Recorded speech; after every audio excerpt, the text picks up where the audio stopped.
성경 봉독하겠습니다. 시편 23편 5절 말씀입니다. 주께서 내 원수의 목전에서 내게 상을 차려주시고 기름을 내 머리에 부으셨으니 내 잔이 넘치나이다. 아멘. 할렐루야, 반갑습니다.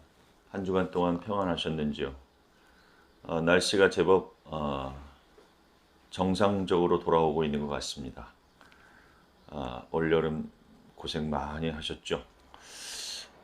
성전이 완공이 될 듯 하면서 자꾸 조금씩 부족한 것들이 드러나서 이번 주에도 이렇게 온라인 비대면으로 말씀을 전하게 됐습니다. 광고를 드리겠지만 다음 주에는 필히 우리가 교회에서 예배 드릴 수 있을 것 같습니다. 기도해 주시기 바라고 또 영적으로 또 심적으로 또 물질적으로 지원을 아끼지 않아 주신 모든 우리 성도님들께 진심으로 감사의 말씀을 드리겠습니다. 오늘은 간단하게 시편 23편 5절 한 절 말씀만 가지고서 여러분과 은혜를 나누기 원합니다. 시편 23편 전체는 우리가 가장 사랑하는 시편이지만 그 중에서도 이 5절 말씀을 오늘 특별히 그 한 절을 심층적으로 들여다보면서 은혜를 나눌 수 있을 것 같습니다. 본문의 내용을 보면 주께서 내 원수의 목전에서 내게 상을 차려주시고 기름을 내 머리에 부으셨으니 내 잔이 넘치나이다 그랬습니다.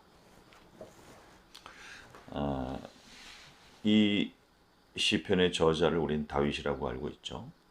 어쨌거나 시인은 하나님을 나의 목자로 모시고 살아가는 동안 힘을 얻고 위로를 얻었습니다.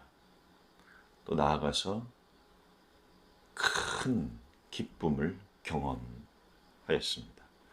하나님과 함께 살아가는 삶 속에서 우리가 힘과 위로와 기쁨을 경험하게 됨을 이 시편을 통해서 우리는 느끼게 되고 또 감동하게 되죠. 자, 특별히 그 모든 하나님과 함께하는 과정 속에서 우리가 느끼게 되는 영적 감정이 있는데 그 이유가 뭐라고 되어 있냐면 오늘 본문을 보면 하나님이 자신의 머리에 기름을 바르셨기 때문이다. 그런 얘기죠. 그래서 자신의 마음의 빈잔, 그 영혼의 빈잔이 넘치게 됐다. 그런 얘기입니다. 이거는 충만한 기쁨이죠. 환희죠.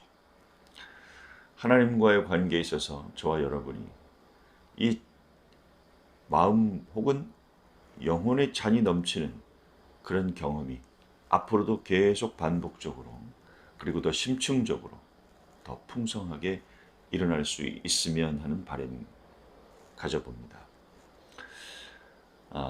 자, 그런데 기름을 머리에 부으셨다 그랬죠. 구약에는요 기름과 관련된 삼직이 있습니다. 삼직. 하나님이 이스라엘을 불렀죠. 선택해서 당신의 뜻을 펼쳐가는 이야기가 이제 성경이라고 볼 수 있는데 사실 이스라엘 백성의 특징은 지금도 드러나지만 아주 철저한 사람들이죠.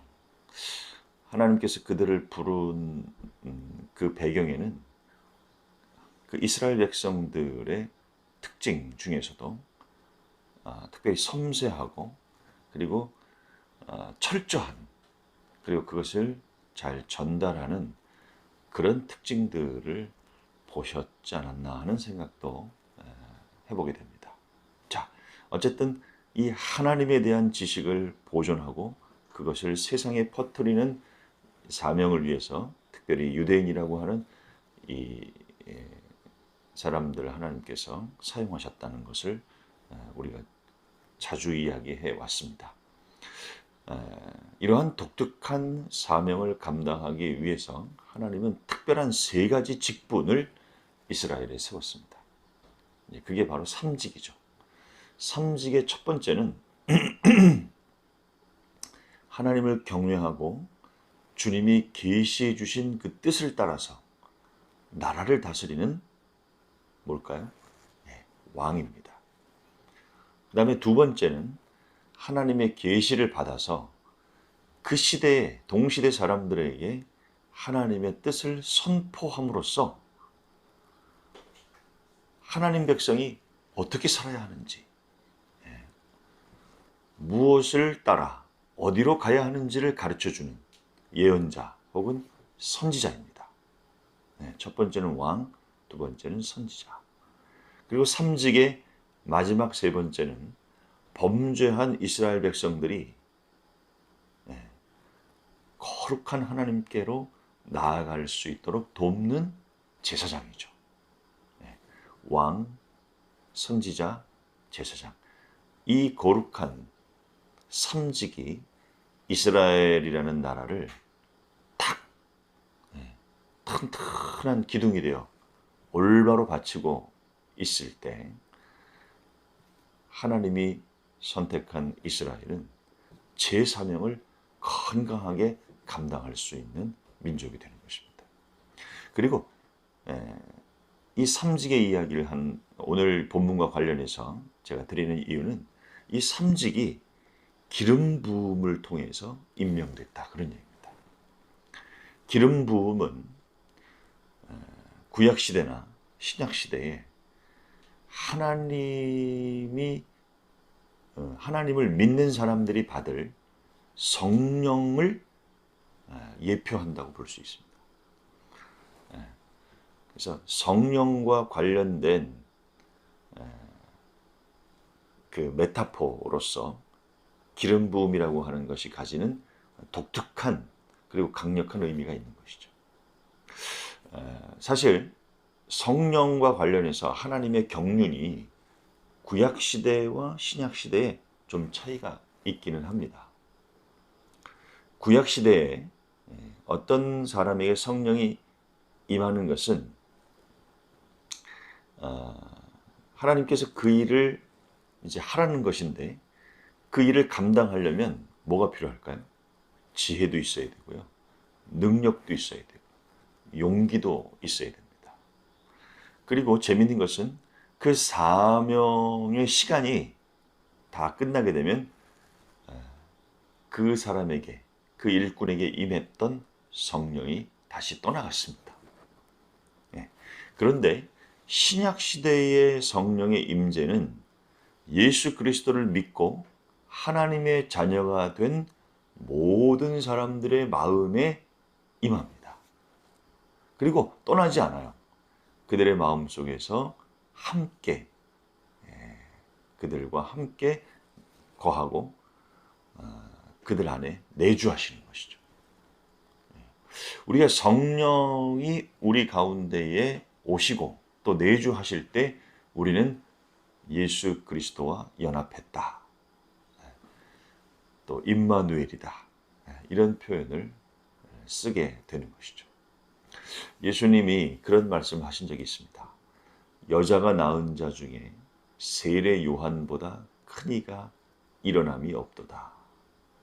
그러나 천국에서는 극히 작은 자라도 그보다 크니라. 이게 좀 수수께끼 같은 말씀입니다. 마태복음 11장 11절인데요. 이 내용을 잘 보면 천국에서는 그랬는데 천국은 죽은 다음에 가는 그 하늘나라라고 우리가 생각하면 잘 맞지가 않습니다. 내용이. 예수 그리스도께서 죽으시고 부활하시고 승천하셨잖아요. 그리고 서 약속대로 사도행전에 보면 오순절날 성령을 선물로 보내주십니다. 천국은 이와 같은 사건과 관련이 있는 것 같아요. 다시 말해서 예수님이 말씀하신 이 천국은 주님이 올라가신 뒤에 이 땅에 내려주신 그 성령과 함께 시작되는 새로운 시대. 다시 말해서 천국에서는 극히 작은 자라도 그보다 크니라 했을 때 이 천국은 성령이 임하시는 그 이후의 시대를 말한다. 그렇게 볼 수가 있겠죠. 사실 세례 요한이 모태로부터 성령의 충만함을 입어서 영적인 굉장한 유익이 있었고 또 능력이 있었습니다. 그런데 신약 시대에 다시 말해서 예수님이 승천하신 이후에 당신의 약속대로 이 땅에 보내주시고 그 예수 그리스도의 부활을 믿는 십자가와 부활을 믿고 그분을 따르는 제자들 가운데에 임하게 될 내주하시게 될 그 성령의 복. 이 성령의 복은 심지어 세례 요한을 능가하는 것이다. 이렇게 표현한 거죠. 그래서 이렇게 봤을 때 예수님이 헛소리 하시는 분은 아니잖아요. 우리를 어디로 인도해 가는가? 이와 같은 말씀들은 성령 충만한 삶과 은혜라고 하는 그런 주제로 우리를 이끌어가는 것이죠. 다윗은 일생 동안 3번의 기름 부음을 경험했다고 볼 수 있습니다. 첫 번째는 선지자 사무엘이 하나님의 계시를 받아 이새의 집으로 갔죠. 이새라는 사람의 집에 가서 첫째, 둘째, 셋째 다 찾다가 아니라고 하나님이 아니다 그래가지고 결국 찾아낸 것이 말제 다윗이죠. 다윗을 딱 보니까 이것이 바로 하나님의 마음에 합한 자였죠. 그래서 이 다윗에게 기름을 부은 이야기가 사무엘상 16장 13절에 나와 있죠. 이때 성령이 충만하게 임하면서 놀라운 권능과 함께 순전한 사랑 그리고 지혜 이런 놀라운 일들이 다윗에게 주어짐으로써 다윗은 통치자의 자리를 감당할 수 있었습니다. 두 번째는 유다 사람들이 다윗에게 기름을 부어서 그를 지도자로 삼은 사건이 나와요. 유다 사람들이 이번에는 기름을 부은 거죠. 사무엘이 아니고. 그게 사무엘하 2장 4절에 나오는데 이제 비로소 유다 민족 그 안에서 다윗의 입지가 비로소 왕으로서 공고해지는 것이죠. 그러나 아직 온 이스라엘의 왕은 아니었죠. 그리고 마지막 3번째가 바로 이제 이스라엘 장로들이 다윗에게 기름을 부어가지고 그를 그야말로 온 이스라엘 집의 왕으로 선포를 하죠. 그게 사무엘하 5장 3절입니다. 다윗은 이렇게 3번의 기름 부음을 받았습니다. 원래 사실 한 번만으로도 충분한데 그 다윗의 인생과 그 인생 역정의 그 과정 속에서 그런 기름 부음이 필연적으로 3번이나 그렇게 따라올 수밖에 없었던 좀 뭔가 조금 특별한 이야기죠. 그런데 다윗 개인에게 있어서는 어떤 기름 부음이 가장 강렬했을까? 이런 생각을 해봅니다. 제가 볼 때는 첫 번째 기름 부음의 사건이었을 거라고 생각해요. 왜냐하면 그때 충만한 성령의 임재를 경험했을 것이기 때문에. 그리고 그 강렬한 성령의 임재 가운데서 그는 그 이후에 모든 다가오는 여정들, 다시 말해서 고난의 여정이죠. 아주 힘들었던 과정이죠. 그런 모든 일들을 이 첫 번째 기름 부으심, 것과 관련해서 우리가 생각해야 됩니다. 그 첫 번째 그 강렬한 성령의 임재를 통해서 그는 고난과 시련 속에서도 주님께로부터 오는 용기, 위로, 그리고 그 참 핍절한 상태 아닙니까? 절체절명의 상태에서도 그 사랑이 있었어요. 그리고 하나님에 대한 경외심 등등. 여러분도 기억하잖아요. 원수조차도 어떻게 보면 하나님을 경외하면서 그 원수를 미움으로 갚으려고 하지 않았던 그 모습들. 끝까지 사울을 설득하려고 하잖아요. 그러니까 그야말로 원수가 눈앞에 있다고 바로 죽이는 그런 모습이 아니라 그 첫 번째의 그 강력한 기름 부으심은 그 이후로도 다윗의 인생의 모든 여정 가운데 함께 하셨는데 그 성령의 증거를 어떻게 우리가 알 수 있냐 하면은 그 사울 왕을, 그 원수 같은 사울 왕을 대하는 그런 다윗의 태도 가운데서도 우리가 찾을 수 있다는 거죠. 자, 어쨌든 다윗은 이런 평탄한 인생길을 산 사람은 아니었는데 충만한 성령의 은혜와 감격을 경험하면서 그 고달픈 인생길에서 그 모든 과정들을, 역경들을 이길 수 있는 힘을 공급받았다는 거죠. 그래서 오늘 이 시편, 은혜와 그 감격, 자신의 인생을 회상하면서 다윗이 뭐라고 그래요? 기름으로 내 머리에 바르셨으니 내 잔이 넘치나이다. 그렇게 고백하고 있는 것입니다. 인생의 참된 기쁨을 우리는 찾습니다. 인생이 사실 허무하거든요. 여러분도 느끼시겠지만 지금 파릇파릇한 청년들을 얘기하는 건 아니고 30대, 40대, 50대, 60대, 70대 사실 삶은 허무하거든요. 우리의 영혼은 어쩌면 강렬하게 찾고 있는지도 몰라요. 진리가 어디 있느냐? 참된 기쁨은 어디 있는가? 네, 여러분 우리가 성경을 통해서 늘 확인하지만 다시 한번 말씀드릴게요. 이 세상이나 세상에 있는 것들로부터 얻어지지 않습니다. 참된 만족과 기쁨은 하나님께로부터 옵니다. 하나님께로부터 말미암는 성령의 그 충만한 은혜만이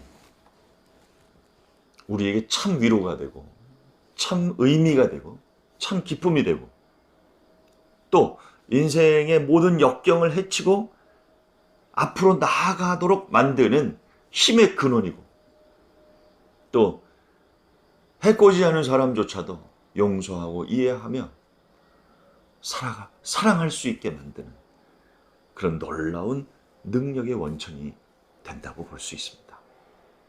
이게 바로 성령의 능력이죠. 누가복음 11장 13절 말씀 여러분 기억하세요? 예수님께서 그러시잖아요. 구하라는 거예요. 간절히. 또 구하고 또 구하라는 거예요. 그러면 구하는 자에게 좋은 것을 주시겠다 그러는데 마태복음에는 그 좋은 것이 뭔지 마태복음의 평행 본문에는 그게 안 나와 있어요. 누가복음에는 예수님이 아주 구체적으로 얘기합니다.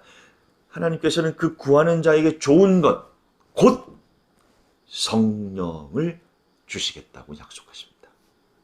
그러니까 예수님이 보실 때 인간이 구할 수 있는 것 가운데 가장 좋은 것은 성령이다. 그런 말씀을 하신 거죠. 결론을 짓겠습니다.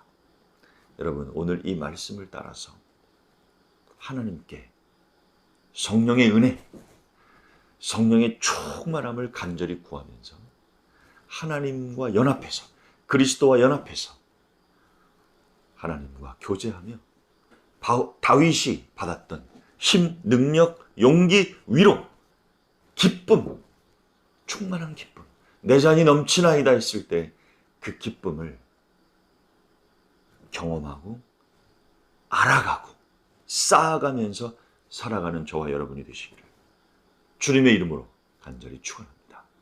기도하겠습니다. 하나님 아버지 감사합니다.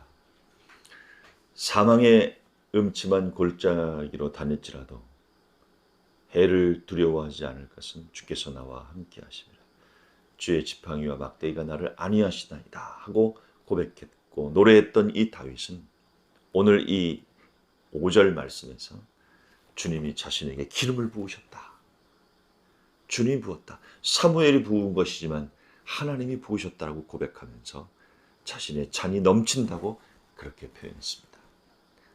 다윗의 인생 가운데 이것은 아주 처음 부분이었고 그 이후에 그가 감당해야 할 고통은 말로 다 할 수 없는 것이었으나 이 모든 어려움 속에서도 능히 그것을 감당하고 이겨낼 수 있게 하셨던 그 힘이 바로 첫 번째 기름 부으심에서 역사하셨던 하나님의 성령임을 기억합니다.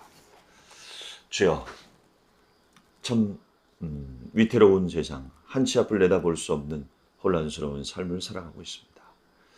오늘날 우리가 무엇을 가장 염두에 두고 가장 간절히 구하면서 살아가야 할지 오늘 이 말씀을 통해서 대답해 주신 하나님께 감사와 영광을 돌립니다. 성령님의 은혜와 성령님의 충만함을 구하며 주님과 연합해서 살아갈 수 있는 당신의 자녀들로 삼아 주옵소서. 예수 그리스도 이름으로 간절히 기도합니다. 아멘.